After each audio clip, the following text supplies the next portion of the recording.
Hello students. Let us study the criteria for new system of classification of animals.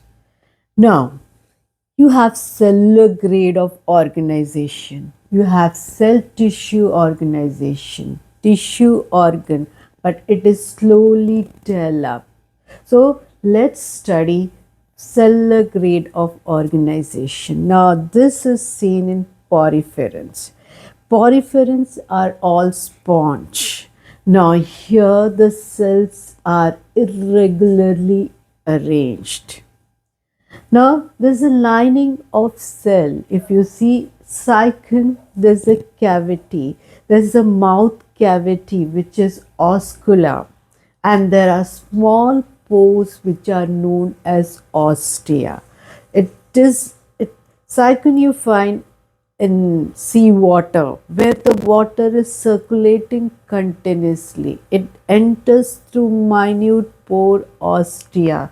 It comes into this cavity, and from this cavity it is passed on to the mouth, which is oscula.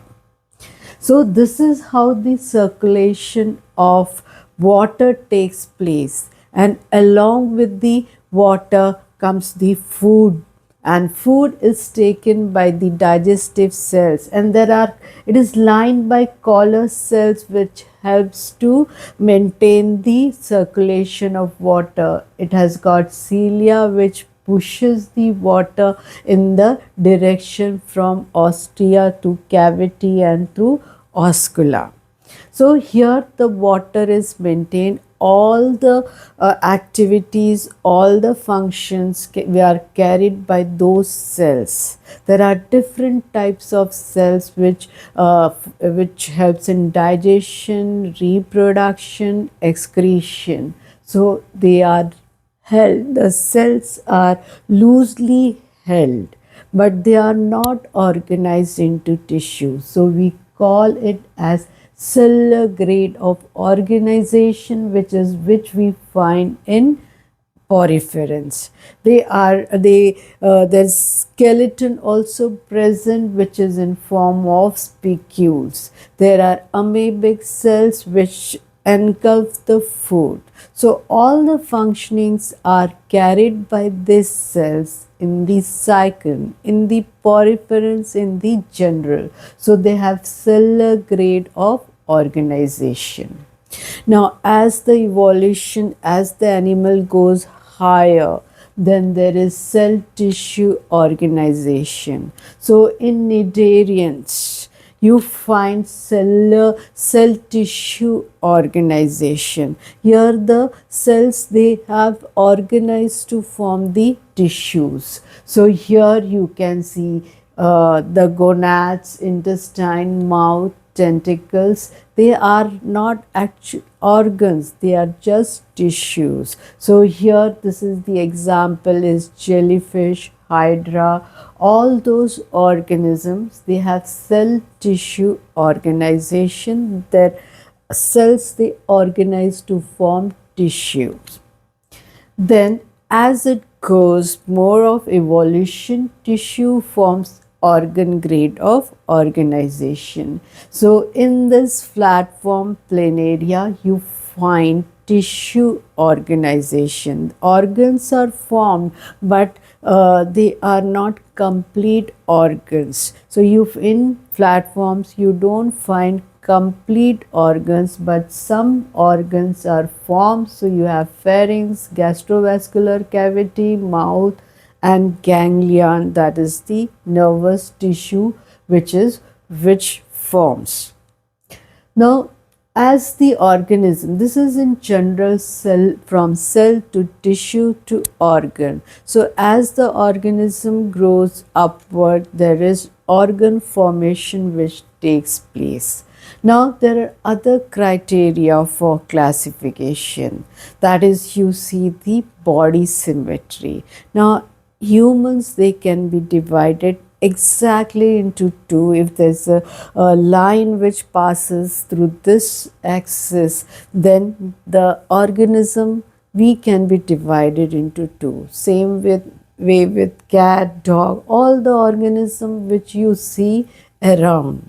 But the smaller organism, if you take the poriferans, they cannot be exactly divided into two. So they don't have any symmetry. They are asymmetrical. So cycon will be asymmetrical. But the hydra will be divided. They have a radial symmetry. They can be divided from any plane. They will be exactly equal. Like if you take a cake and you cut from this plane or this plane or this plane or this plane, it will be exactly equal. So they have radial type of symmetry. And the organism like starfish, they have pentamerous symmetry, but they are included in this radial symmetry. Now higher organism, they can be divided exactly into two from the median, from the main axis, and therefore they show bilateral symmetry.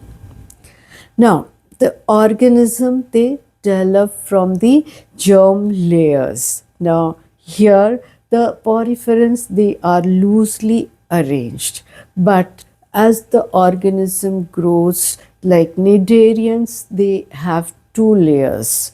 Here you can see this ectoderm and endoderm. Two layers are formed.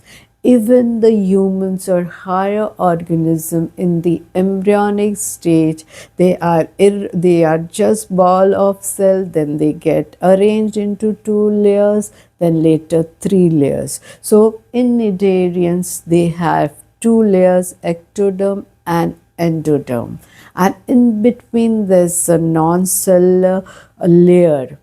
Now this is known as dead layer, or in cnidarians there is a non-cellular layer which is mesogloia.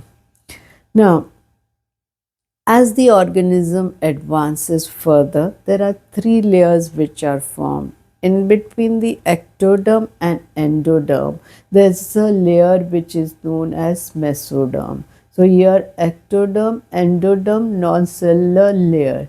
But here the cells are arranged in between, which forms the mesoderm. So ectoderm, mesoderm, endoderm. When two layers are formed, it is diploblastic.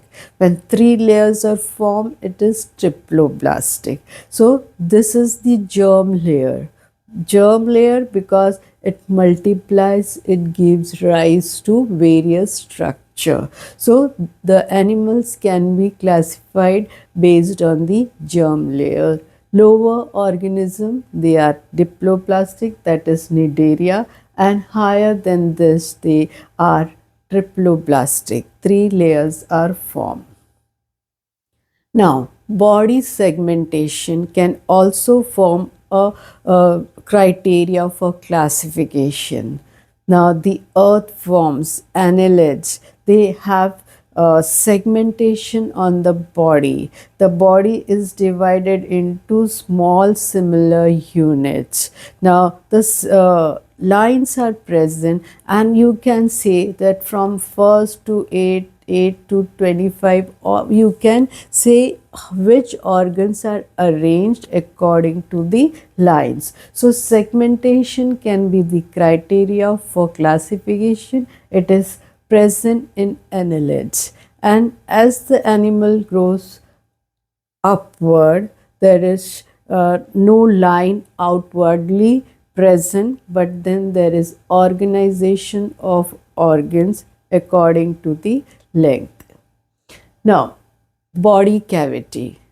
We all have a cavity where the organs, your digestive system and various organs are held up in the body. There's a cavity inside. They are there in the cavity. Now, in higher animals, where the cavity is formed by the mesoderm, there's a lining of mesoderm. So, they are truly coelomates. They are coelomates, eucoelomates. Body cavity is known as coelom. When there is a cavity present, then they are eucoelomate. organism higher than annelids, they are eucoelomate.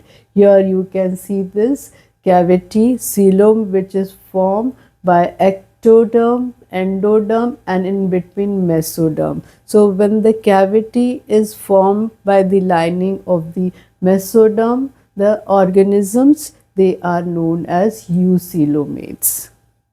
Now, some organism like this Aschelminthes, they have cavity which is filled with the fluid, but it is not a true cavity. So that is known as pseudocoelomates. Pseudo means false, coelom is the cavity, false cavity, because it does not have the lining of the mesoderm. Now, there are some organisms which do not have cavity at all. So they are known as acoelomates. Poriferans, Cnidarian, Aschelminthes, they are acoelomate. That is, there is no cavity which is present, ectoderm, endoderm, but no cavity which is lined by the mesoderm. So all these criteria, they are for the classification of animal. That is the new classification of the animals.